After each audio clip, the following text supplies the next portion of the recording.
Welcome back to Ayush and Akanksha YouTube channel. ಇಂದಿನ ವಿಡಿಯೋದಲ್ಲಿ grow ಬ್ಯಾಗ್ನಲ್ಲಿದ್ದ ನನ್ನ ಮಲ್ಲಿಗೆ ಗಿಡಗಳನ್ನು ಪ್ಲಾಸ್ಟಿಕ್ ಟಬ್ಗೆ ಯಾವ ರೀತಿಯಲ್ಲಿ ರೀಪಾಟಿಂಗ್ ಮಾಡಿದ್ದೇನೆ ಅನ್ನುವುದನ್ನು ತೋರಿಸ್ತೇನೆ. ಈ ಪ್ಲಾಸ್ಟಿಕ್ ಟಬ್ಬಿನ ಬಗ್ಗೆ ನನ್ನ ಹಿಂದಿನ ವಿಡಿಯೋದಲ್ಲಿ ನಾನು ಮಾಹಿತಿಯನ್ನು ನೀಡಿದ್ದೇನೆ.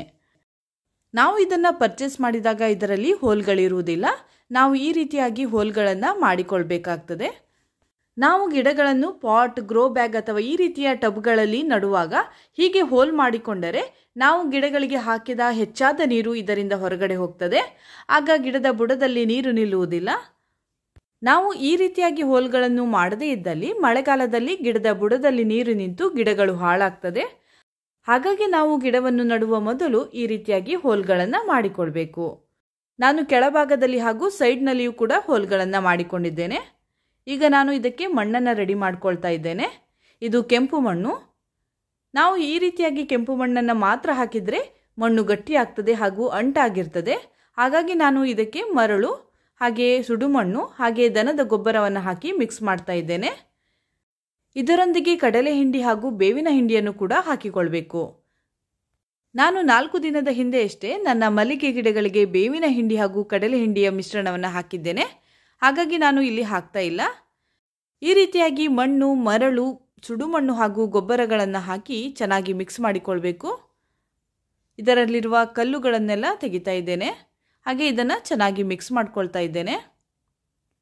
ಕೆಂಪು ಮಣ್ಣಿಗೆ ನೀರನ್ನು ಹಾಕಿದಾಗ ತುಂಬ ಅಂಟಾಗಿದ್ದರೆ ಅದಕ್ಕೆ ನಾವು ಮರಳನ್ನು ಸ್ವಲ್ಪ ಜಾಸ್ತಿ ಪ್ರಮಾಣದಲ್ಲಿ ಹಾಕಬೇಕಾಗ್ತದೆ. ಈಗ ನಾನು ಮಿಕ್ಸ್ ಮಣ್ಣನ್ನು ತಯಾರಿಸ್ತಾ ಇದ್ದೇನೆ ನೋಡಿ.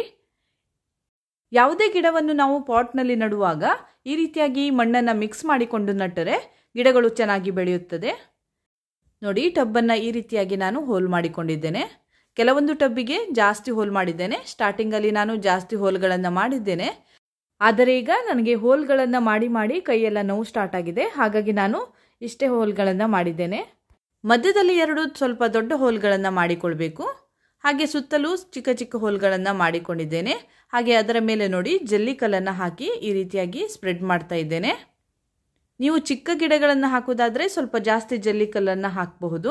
ಇಲ್ಲಿ ನಾನು ದೊಡ್ಡ ಗಿಡಗಳನ್ನು ನಡ್ತಾ ಇದ್ದೇನೆ. ಹಾಗೆ ಇದಕ್ಕೆ ಸ್ಪೇಸ್ ಸಾಕಾಗೋದಿಲ್ಲ. ಹಾಗಾಗಿ ಸ್ವಲ್ಪ ಪ್ರಮಾಣದಲ್ಲಿ ಹಾಕ್ತಾ ಇದ್ದೇನೆ. ಇದರ ಮೇಲೆ ನಾವು ಮರಳನ್ನು ಹಾಕಬೇಕು. ನೋಡಿ, ನಾನು ಇಷ್ಟು ಪ್ರಮಾಣದಲ್ಲಿ ಮರಳನ್ನು ಹಾಕಿದ್ದೇನೆ. ಇದನ್ನು ಕೂಡ ನಾವು ಸ್ಪ್ರೆಡ್ ಮಾಡಿಕೊಳ್ಬೇಕು. ಈಗ ನಾವು ಇದರ ಮೇಲೆ ಮಿಕ್ಸ್ ಮಣ್ಣನ್ನು ಹಾಕಿಕೊಳ್ಬೇಕು. ಇದು ಕೂಡ ನಾನು ಸ್ವಲ್ಪ ಪ್ರಮಾಣದಲ್ಲಿ ಹಾಕ್ತಾ ಇದ್ದೇನೆ. ಯಾಕಂದರೆ ನನ್ನ ಗಿಡ ದೊಡ್ಡದಾಗಿದೆ. ನೀವು ಚಿಕ್ಕ ಗಿಡವನ್ನು ನಡುವಾಗ ಸ್ವಲ್ಪ ಜಾಸ್ತಿ ಹಾಕ್ಕೊಳ್ಳಿ. ನೋಡಿ, ನಾನು ಈಗ ಇಷ್ಟು ಮಣ್ಣನ್ನು ಹಾಕಿದ್ದೇನೆ. ಹಾಗೆ ಸ್ಪ್ರೆಡ್ ಮಾಡ್ಕೊಳ್ತಾ ಇದ್ದೇನೆ. ಈಗ ಇನ್ನೊಂದು ಸ್ವಲ್ಪ ಮಣ್ಣನ್ನು ಹಾಕ್ಕೊಳ್ಬೇಕಾಗ್ತದೆ. ಇಷ್ಟು ಸಾಕಾಗೋದಿಲ್ಲ. ಇದನ್ನು ನಾನು ಲೆವೆಲ್ ಮಾಡ್ಕೊಂಡಿದ್ದೇನೆ. ಇನ್ನು ಸ್ವಲ್ಪ ಮಣ್ಣನ್ನು ಹಾಕ್ತಾ ಇದ್ದೇನೆ ನೋಡಿ. ಇದನ್ನು ಕೂಡ ಸ್ವಲ್ಪ ಲೆವೆಲ್ ಮಾಡ್ಕೊಳ್ಬೇಕು. ನಾವು ಗಿಡಗಳನ್ನು ರೀಪಾಟಿಂಗ್ ಮಾಡುವಾಗ ಅಥವಾ ಹೊಸ ಗಿಡಗಳನ್ನು ನಡುವಾಗ ಪಾಟ್ ಅಥವಾ ಟಬ್ಗಳನ್ನು ಈ ರೀತಿಯಾಗಿ ಸೆಟ್ ಮಾಡ್ಕೊಳ್ಬೇಕಾಗ್ತದೆ. ಈಗ ನಾನು ಈ ಗಿಡವನ್ನು ರೀಪಾಟಿಂಗ್ ಮಾಡ್ತೇನೆ. ಇದರ ಗ್ರೋ ಬ್ಯಾಗ್ ನೋಡಿ ಈ ರೀತಿಯಾಗಿ ಹರಿದು ಹೋಗಿದೆ. ಇದನ್ನು ಸ್ವಲ್ಪ ಮುಟ್ಟಿದಾಗಲೂ ಕೂಡ ಹರಿದು ಹೋಗ್ತಾ ಇದೆ. ಹಾಗಾಗಿ ನಾನು ಈ ಗಿಡವನ್ನು ರೀಪಾಟಿಂಗ್ ಮಾಡ್ತೇನೆ. ರೀಪಾಟಿಂಗ್ ಮಾಡುವಾಗ ನಮಗೆ ಈ ರೀತಿಯಾದ ಒಂದು ಚೀಲ ಬೇಕಾಗ್ತದೆ. ಇದು ಅಕ್ಕಿ ಚೀಲ, ಆ ಥರ ಎಲ್ಲ ಚೀಲ ಬರ್ತದಲ್ಲ, ಅದನ್ನು ನಾನು ಸೈಡ್ನಲ್ಲಿ ಕಟ್ ಮಾಡಿ ಸ್ವಲ್ಪ ಉದ್ದಕ್ಕೆ ಮಾಡಿಕೊಂಡಿದ್ದೇನೆ. ಈಗ ನಾನು ರೀಪಾಟಿಂಗ್ ಮಾಡಬೇಕಾದ ಗಿಡವನ್ನು ಈ ಚೀಲದ ಮೇಲೆ ತರ್ತಾ ಇದ್ದೇನೆ. ಇದು ಮಧ್ಯದಲ್ಲಿ ಬರಬೇಕು, ಆ ರೀತಿಯಾಗಿ ತರ್ತಾ ಇದ್ದೇನೆ ನೋಡಿ. ಗಿಡವನ್ನು ಸ್ವಲ್ಪ ಸ್ವಲ್ಪ ಎತ್ತಿಕೊಂಡು ಅದರ ಕೆಳಗಡೆಯಿಂದ ಈ ಚೀಲವನ್ನು ಹಾಕಬೇಕು. ಈ ಗಿಡವನ್ನು ಇಟ್ಟಲ್ಲಿ ನನಗೆ ರೀಪಾಟಿಂಗ್ ಮಾಡಲಿಕ್ಕೆ ನಿಲ್ಲಕ್ಕೆ ಜಾಗ ಇಲ್ಲ. ಹಾಗಾಗಿ ನಾನು ಇದನ್ನು ಈ ಕಡೆ ತರ್ತಾ ಇದ್ದೇನೆ ನೋಡಿ. ಈ ಗಿಡ ಅಲ್ಲಿತ್ತು. ಅಷ್ಟು ಚಿಕ್ಕ ಜಾಗದಲ್ಲಿ ನಮಗೆ ರೀಪಾಟಿಂಗ್ ಮಾಡಲಿಕ್ಕೆ ಆಗೋದಿಲ್ಲ. ಹಾಗಾಗಿ ನಾನು ಈ ಗಿಡವನ್ನು ಈಚೆ ತಂದಿದ್ದೇನೆ. ಈಗ ಇದರ ಗ್ರೋ ಬ್ಯಾಗನ್ನು ತೆಗಿತಾ ಇದ್ದೇನೆ ನೋಡಿ. ಈ ರೀತಿಯಾಗಿ ತೆಗಿತಾ ಇದ್ದೇನೆ. ಇದು ಮುಟ್ಟಿದ ತಕ್ಷಣ ಕಟ್ಟಾಗ್ತಾ ಇದೆ. ಈಗ ನಾನು ಈ ಮಣ್ಣನ್ನು ತೆಗಿತೇನೆ ನೋಡಿ. ಸೈಡ್ನಲ್ಲಿರೋ ಮಣ್ಣನ್ನು ನಿಧಾನವಾಗಿ ತೆಗಿಬೇಕು. ಬೇರುಗಳಿಗೆ ಯಾವುದೇ ರೀತಿಯ ತೊಂದರೆ ಆಗಬಾರ್ದು. ಆ ರೀತಿಯಾಗಿ ನಾವು ಇದನ್ನು ಈ ರೀತಿಯಾಗಿ ತೆಗಿಬೇಕು. ಈ ಬೇರುಗಳು ಅಷ್ಟೇನು ಇಂಪಾರ್ಟೆಂಟ್ ಅಲ್ಲ. ಕೆಳಭಾಗದಲ್ಲಿರುವ ತಾಯಿ ಬೇರು ಸ್ವಲ್ಪ ಇಂಪಾರ್ಟೆಂಟ್ ಆಗಿರ್ತದೆ. ಅದಕ್ಕೆ ಏನಾದರೂ ಪೆಟ್ಟಾದರೆ ಗಿಡ ಹಾಳಾಗ್ತದೆ. ಹಾಗಾಗಿ ನಾವು ನಿಧಾನವಾಗಿ ಈ ರೀತಿಯಾಗಿ ಬಿಡಿಸಿಕೊಳ್ಬೇಕು.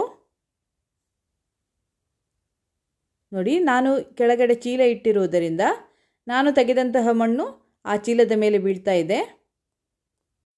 ನಾವು ಕೆಳಗಡೆ ಚೀಲವನ್ನು ಇಟ್ಟು ಈ ರೀತಿಯಾಗಿ ಬಿಡಿಸಿಕೊಂಡಾಗ ನಮಗೆ ಕೊನೆಯಲ್ಲಿ ಕ್ಲೀನಿಂಗ್ ಮಾಡಲಿಕ್ಕೆ ಸುಲಭ ಆಗ್ತದೆ.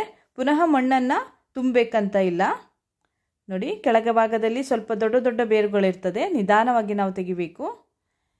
ಹಾಗೆ ಕೆಳಗಡೆ ಮಣ್ಣು ಸ್ವಲ್ಪ ಗಟ್ಟಿಯಾಗಿರ್ತದೆ, ಅದನ್ನು ಕೂಡ ನಾವು ನಿಧಾನವಾಗಿ ತೆಗಿಬೇಕು. ನೋಡಿ, ಈ ರೀತಿಯಾಗಿ ಮಣ್ಣು ಸಿಕ್ಕಿದೆ. ನಾನು ಗಿಡಗಳನ್ನು ರೀಪಾಟಿಂಗ್ ಮಾಡಲು ಹೊಸ ಮಣ್ಣು ತರಿಸಬೇಕಂತ ಇದ್ದೆ, ಆದರೆ ನನಗೆ ಒಳ್ಳೆಯ ಮಣ್ಣು ಸಿಕ್ಕಿಲ್ಲ. ಹಾಗಾಗಿ ನಾನು ಇದೇ ಮಣ್ಣನ್ನು ಯೂಸ್ ಮಾಡ್ತಾ ಇದ್ದೇನೆ. ಗಿಡದ ಸೈಡ್ನಲ್ಲಿದ್ದ ಮಣ್ಣು ಬಿಡಿಸಿಕೊಂಡಾಗಿದೆ. ಈಗ ಕೆಳಭಾಗದಲ್ಲಿರುವ ಈ ಗ್ರೋ ಬ್ಯಾಗನ್ನು ತೆಗಿಬೇಕು. ಇಲ್ಲಿ ನೋಡಿ, ದೊಡ್ಡ ದೊಡ್ಡ ಬೇರುಗಳಿವೆ. ಇದಕ್ಕೆಲ್ಲ ಪೆಟ್ಟಾಗಬಾರ್ದು, ಆ ರೀತಿಯಾಗಿ ನಿಧಾನವಾಗಿ ನಾವು ಬಿಡಿಸಿಕೊಳ್ಬೇಕು. ನೋಡಿ, ಚಿಕ್ಕ ಚಿಕ್ಕ ಬೇರು ಏನಾಗುವುದಿಲ್ಲ, ಸ್ವಲ್ಪ ದೊಡ್ಡದಾದ ಬೇರುಗಳಿರ್ತದೆ, ಅದಕ್ಕೆ ಸ್ವಲ್ಪ ಜಾಗ್ರತೆಯಿಂದ ನಾವು ಮಾಡಬೇಕಾಗ್ತದೆ. ನೋಡಿ, ಬೇರು ಇಲ್ಲದ ಸೈಡ್ನಲ್ಲಿ ನಾವು ಈ ರೀತಿಯಾಗಿ ಮಣ್ಣನ್ನು ತೆಗಿಬೇಕು. ನಾನು ಈ ರೀತಿಯಾಗಿ ತೆಗಿತಾ ಇದ್ದೇನೆ. ಈಗ ಇಲ್ಲಿ ಬೇರು ಇಲ್ಲ, ನಾನು ಹಾಗಾಗಿ ಇಲ್ಲಿ ಸ್ವಲ್ಪ ತೆಗಿತೇನೆ. ನೋಡಿ, ನಾನು ಈ ರೀತಿಯಾಗಿ ಮಣ್ಣನ್ನು ತೆಗೆದಿದ್ದೇನೆ. ರೀಪಾಟಿಂಗ್ ಮಾಡುವಾಗ ನಾನು ಇದೇ ಮಣ್ಣನ್ನು ಯೂಸ್ ಮಾಡ್ತೇನೆ. ಹಾಗಾಗಿ ಇದರಲ್ಲಿರುವ ಕಸಗಳನ್ನೆಲ್ಲ ತೆಗಿತಾ ಇದ್ದೇನೆ. ಹಾಗೆ ಸ್ವಲ್ಪ ಗಟ್ಟಿಯಾದ ಮಣ್ಣನ್ನು ಪುಡಿ ಮಾಡಿಕೊಳ್ತಾ ಇದ್ದೇನೆ. ನಿಮಗೆ ಟೈಮ್ ಇದ್ದರೆ ಸ್ವಲ್ಪ ಬಿಸಿಲಿಗೆ ಹಾಕ್ಬೋದು, ನಂತರ ನೀವು ಇದನ್ನು ಯೂಸ್ ಮಾಡ್ಕೊಳ್ಬಹುದು. ನಾನು ಹೀಗೆ ಹಾಕ್ತಾ ಇದ್ದೇನೆ. ನೋಡಿ, ಈ ರೀತಿಯಾಗಿ ನಾನು ಗಿಡವನ್ನು ಸೆಟ್ ಮಾಡಿಕೊಂಡಿದ್ದೇನೆ. ಈಗ ನಾನು ಇದನ್ನು ಸೆಟ್ ಮಾಡಿಕೊಂಡ ಟಬ್ನ ಮಧ್ಯಭಾಗದಲ್ಲಿ ಇಡ್ತೇನೆ. ಮೇಲ್ಭಾಗದಲ್ಲಿ ಒಂದು ಕೈ ಹಾಗೆ ಕೆಳಭಾಗದಲ್ಲಿ ಒಂದು ಕೈಯನ್ನು ಹಿಡಿದು ಟಬ್ನ ಮಧ್ಯಭಾಗದಲ್ಲಿ ಇಡಬೇಕು. ಈಗ ನನಗೆ ವಿಡಿಯೋ ಮಾಡಲಿಕ್ಕೆ ಆಗೋದಿಲ್ಲ, ನಾನು ಹಾಗಾಗಿ ಹೇಳ್ತಾ ಇದ್ದೇನೆ ಯಾವ ರೀತಿಯಲ್ಲಿ ಹಿಡಿಬೇಕು ಅಂತ. ಇಲ್ಲಿ ನಾನೇ ವಿಡಿಯೋ ಮಾಡ್ತಾ ಇರುವುದರಿಂದ ನನಗೆ ಎರಡು ಕೈಯನ್ನು ಉಪಯೋಗಿಸಲು ಆಗೋದಿಲ್ಲ. ನೋಡಿ, ಮಣ್ಣನ್ನು ಬಿಡಿಸಿಕೊಂಡ ಈ ಗಿಡವನ್ನು ನಾನು ಟಬ್ನ ಮಧ್ಯಭಾಗದಲ್ಲಿ ಇಟ್ಟಿದ್ದೇನೆ. ಈ ಟಬ್ಗೆ ಮೊದಲು ಹೋಲ್ ಮಾಡಿಕೊಂಡಿದ್ದೇನೆ, ನಂತರ ಜಲ್ಲಿಕಲ್ಲು ಒಂದು ಲೇಯರನ್ನು ಹಾಕಿದ್ದೇನೆ, ನಂತರ ಮರಳು ಹಾಕಿ ಸ್ವಲ್ಪ ಮಿಕ್ಸ್ ಮಣ್ಣನ್ನು ಹಾಕಿದ್ದೇನೆ. ಈಗ ಈ ಗಿಡವನ್ನು ಅದರ ಮೇಲೆ ಇಟ್ಟಿದ್ದೇನೆ. ಈಗ ನಾವು ಸೈಡಿಂದ ಮಣ್ಣನ್ನು ಹಾಕಿಕೊಳ್ತಾ ಬರಬೇಕು. ಈಗ ನೋಡಿ, ನಾವು ಗಿಡವನ್ನು ಇಟ್ಟಾಗ ಇಲ್ಲಿಯ ತನಕ ಬರ್ತಾ ಇದೆ. ನಾವು ಕೆಳಭಾಗದಲ್ಲಿ ಮಣ್ಣನ್ನು ಜಾಸ್ತಿ ಹಾಕಿದರೆ ಅದು ಅದಕ್ಕಿಂತ ಮೇಲ್ಭಾಗದಲ್ಲಿ ಬರ್ತಾ ಇತ್ತು. ಹಾಗಾಗಿ ನಾನು ಬುಡಭಾಗದಲ್ಲಿ ಮಣ್ಣು ಸ್ವಲ್ಪ ಪ್ರಮಾಣದಲ್ಲಿ ಹಾಕಿದ್ದು. ಈಗ ನೋಡಿ, ನಾನು ಸೈಡ್ನಿಂದ ಮಣ್ಣನ್ನು ಹಾಕ್ತಾ ಇದ್ದೇನೆ. ಇದು ಆವಾಗ ಮಿಕ್ಸ್ ಮಾಡಿಕೊಂಡ ಮಣ್ಣಲ್ಲ, ಇದೇ ಗಿಡದ ಮಣ್ಣು. ಅಂದರೆ ನಾವು ಈ ಗಿಡದ ಬಿಡಿಸಿಕೊಂಡ ಮಣ್ಣನ್ನೇ ಹಾಕ್ತಾ ಇದ್ದೇನೆ. ನೋಡಿ, ಸೈಡ್ನಲ್ಲಿ ಈ ರೀತಿಯಾಗಿ ಹಾಕಿಕೊಂಡು ಅದನ್ನು ಸ್ಪ್ರೆಡ್ ಮಾಡ್ಕೊಳ್ತಾ ಬರ್ತಾ ಇದ್ದೇನೆ. ನಾವು ಈ ಟಬ್ಬನ್ನು ನೆಲದ ಮೇಲೆ ಇಟ್ಟರೆ ಮಳೆಗಾಲದಲ್ಲಿ ಇದರ ಬುಡದಲ್ಲಿ ನೀರು ನಿಲ್ತದೆ, ಆಗ ಗಿಡಕ್ಕೆ ಏನಾದರೂ ತೊಂದರೆ ಆಗಬಹುದು. ಹಾಗಾಗಿ ನಾನು ಈ ರೀತಿಯಾಗಿ ಇಟ್ಟಿಗೆಯನ್ನು ಇಟ್ಟು ಅದರ ಮೇಲೆ ಈ ಟಬ್ಬನ್ನು ಇಡ್ತಾ ಇದ್ದೇನೆ. ನೀವು ಸ್ಟಾರ್ಟಿಂಗಲ್ಲೇ ಇಡಬಹುದು, ನನಗೆ ಮರೆತೋಯ್ತು, ಹಾಗಾಗಿ ನಾನು ಈಗ ಇಡ್ತಾ ಇದ್ದೇನೆ. ನೋಡಿ, ಇದರ ಮಧ್ಯಭಾಗದಲ್ಲಿ ಈ ಟಬ್ಬನ್ನು ಇಡ್ತೇನೆ. ನೋಡಿ, ಈ ರೀತಿಯಾಗಿ ಇಟ್ಟಿದ್ದೇನೆ. ಮಳೆಗಾಲದಲ್ಲಿ ನೆಲದಲ್ಲಿ ನೀರು ನಿಂತರೆ ಇದಕ್ಕೇನು ಪ್ರಾಬ್ಲಮ್ ಆಗೋದಿಲ್ಲ. ಈಗ ನಾನು ಇದರ ಸುತ್ತಲೂ ಮಣ್ಣನ್ನು ತುಂಬುತ್ತೇನೆ. ಕೆಲವೊಮ್ಮೆ ಈ ಗಿಡದ ಬುಡ ನಾವು ಬಿಡಿಸಿಕೊಳ್ಳುವಾಗ ಏರು ತಗ್ಗು ಆಗಿರ್ತದೆ, ಹಾಗಾಗಿ ನಾವು ಅದನ್ನು ಸೆಟ್ ಮಾಡ್ಕೊಳ್ಬೇಕು. ಸ್ವಲ್ಪ ಏರು ತಗ್ಗು ಆಗಿದ್ದರೆ ಅದರ ಕೆಳಗಡೆ ಸ್ವಲ್ಪ ಮಣ್ಣನ್ನು ಹಾಕ್ಕೊಳ್ಬೇಕು. ಹಾಗೆ ಇದನ್ನು ನಾನು ಸೈಡ್ನಲ್ಲಿ ಹಾಕ್ತಾ ಇದ್ದೇನೆ. ನೋಡಿ, ಹೀಗೆ ಸುತ್ತಲೂ ಮಣ್ಣನ್ನು ಹಾಕಿ ಸ್ಪ್ರೆಡ್ ಮಾಡ್ಕೊಳ್ತಾ ಬರಬೇಕು. ಎಲ್ಲಿಯೂ ಕೂಡ ಗ್ಯಾಪ್ ಇರಬಾರ್ದು, ಗ್ಯಾಪ್ ಇದ್ದರೆ ನೀರು ಅದರಲ್ಲಿ ನಿಲ್ತದೆ. ಹಾಗಾಗಿ ನಾವು ಸುತ್ತಲೂ ಮಣ್ಣನ್ನು ಹಾಕಬೇಕು.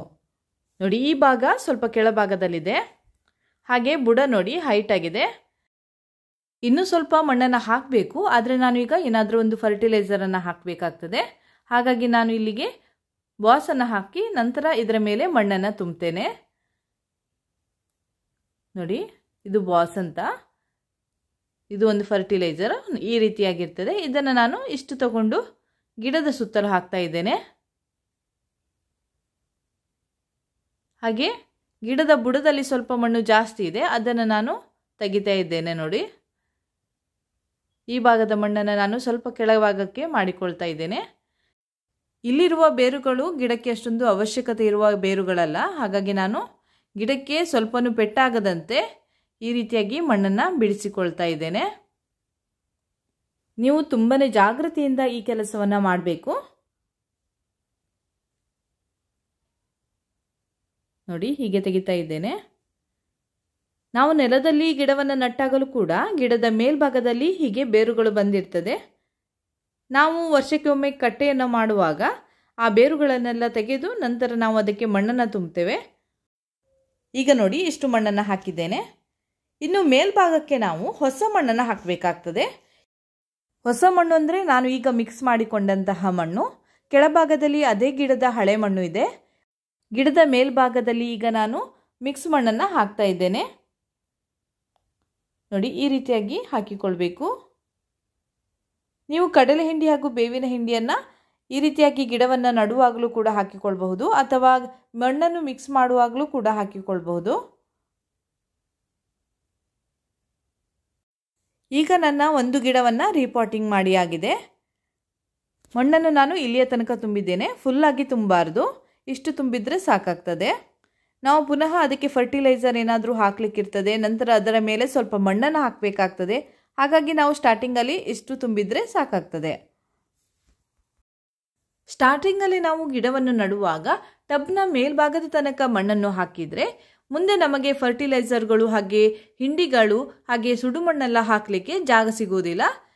ಮೇಲ್ಭಾಗದ ತನಕ ಮಣ್ಣೇ ಇರ್ತದೆ, ಅದರ ಮೇಲೆ ನಮಗೆ ಯಾವುದೇ ಒಂದು ಫರ್ಟಿಲೈಸರ್ ಹಾಕಲಿಕ್ಕೆ ಆಗೋದಿಲ್ಲ. ಹಾಗಾಗಿ ನಾವು ಇಷ್ಟು ತುಂಬಿದರೆ ಸಾಕಾಗ್ತದೆ. ನಾವು ಈ ರೀತಿಯಾಗಿ ರೀಪಾಟಿಂಗ್ ಮಾಡಿದ ನಂತರ ಇದಕ್ಕೆ ನೀರನ್ನು ಹಾಕಬೇಕು. ಒಂದೇ ಸಲ ತುಂಬ ನೀರನ್ನು ಹಾಕಬಾರ್ದು, ಸ್ವಲ್ಪ ಸ್ವಲ್ಪ ನೀರನ್ನು ಹಾಕ್ತಾ ಬರಬೇಕು. ಪೈಪ್ನಲ್ಲೂ ಕೂಡ ಹಾಕಬಾರ್ದು. ಸ್ವಲ್ಪ ನೀರನ್ನು ಬಕೆಟ್ನಲ್ಲಿ ಹಾಕಬೇಕು. ನಂತರ ಅರ್ಧದಿಂದ 3/4 ಗಂಟೆಯ ನಂತರ ಪುನಃ ಸ್ವಲ್ಪ ನೀರನ್ನು ಹಾಕಬೇಕು. ಈ ರೀತಿಯಾಗಿ ನಾವು ದಿನಕ್ಕೆ ಒಂದು 2ರಿಂದ 3 ಬಾರಿ ನೀರನ್ನು ಹಾಕಬಹುದು. ಇದೇ ರೀತಿಯಾಗಿ 4ರಿಂದ 5 ದಿನಗಳ ಕಾಲ ಸ್ವಲ್ಪ ಸ್ವಲ್ಪವೇ ನೀರನ್ನು ಹಾಕಬೇಕಾಗ್ತದೆ. ಯಾಕಂದರೆ ಮಣ್ಣು ಅಷ್ಟೊಂದು ಗಟ್ಟಿಯಾಗಿರುವುದಿಲ್ಲ, ಸಾಫ್ಟ್ ಆಗಿರ್ತದೆ. ತುಂಬ ನೀರು ಹಾಕಿದರೆ ಅದು ಅಷ್ಟೊಂದು ಹೀರಿಕೊಳ್ಳುವುದಿಲ್ಲ, ಯಾಕಂದರೆ ಅದು ಸಾಫ್ಟ್ ಆಗಿರ್ತದೆ. ಕೆಳಭಾಗದಲ್ಲಿ ಸ್ವಲ್ಪ ನೀರಿನ ಅಂಶ ಜಾಸ್ತಿ ಆಗ್ತದೆ, ಆಗ ಗಿಡಗಳು ಹಾಳಾಗಬಹುದು. ಹಾಗಾಗಿ ಸ್ವಲ್ಪ ಸ್ವಲ್ಪವೇ ನೀರನ್ನು ಹಾಕಿದರೆ ಸಾಕಾಗ್ತದೆ.